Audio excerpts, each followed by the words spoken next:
We've talked about the dangers of aquatic weed spraying and how it's basically something that's funded by companies, and no denial, a lot of corruption involved, a lot of lobbying, a lot of how things get done in politics and how things get done wrong, and that's how we overdevelop our wetland areas, and by people buying off people and figuring out ways to make laws where they can mitigate this. And how do you mitigate destroying a wetland? You can't do that because you can't replace it with another wetland.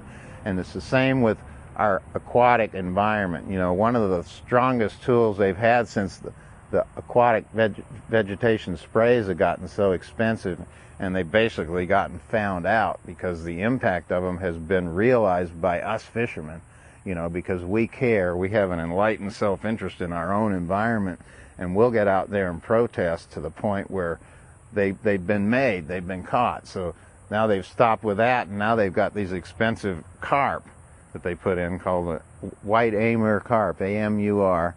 And whenever you see these things being introduced in your water to control vegetation, if you have a way to stand up against it, just scream your head off, because what this animal does is it grows to 50 pounds, and it has the shortest GI or alimentary tract in the existence of the animal world.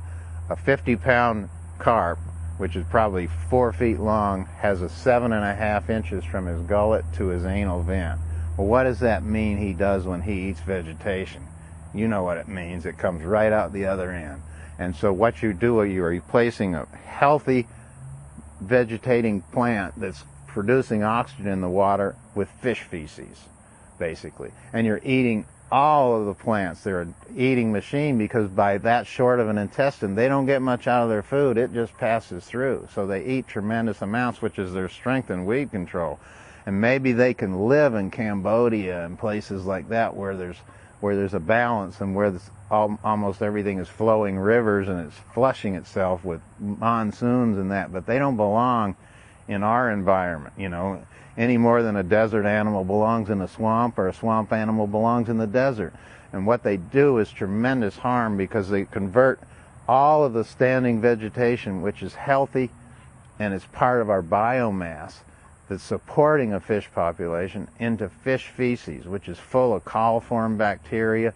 Your water's going to turn from clear, where the plants are soaking up the nutrients, to now you're releasing all those nutrients in sewage into the water, so it turns to deep green algae, then it turns brown, then you get a few cloudy days where there's no sun to support the algae, it all dies, it drops through the water, destroys the oxygen levels, and you have massive fish kills, and it's almost irreversible, until you can get rid of these carp and give the lake like 10 or 12 years to recover its vegetation. And then what are they going to do? They're going to want to do it again, because there's people that want to have nothing but clear, open water, and if they want to live on a lake, they need to accept they're living on a natural environment.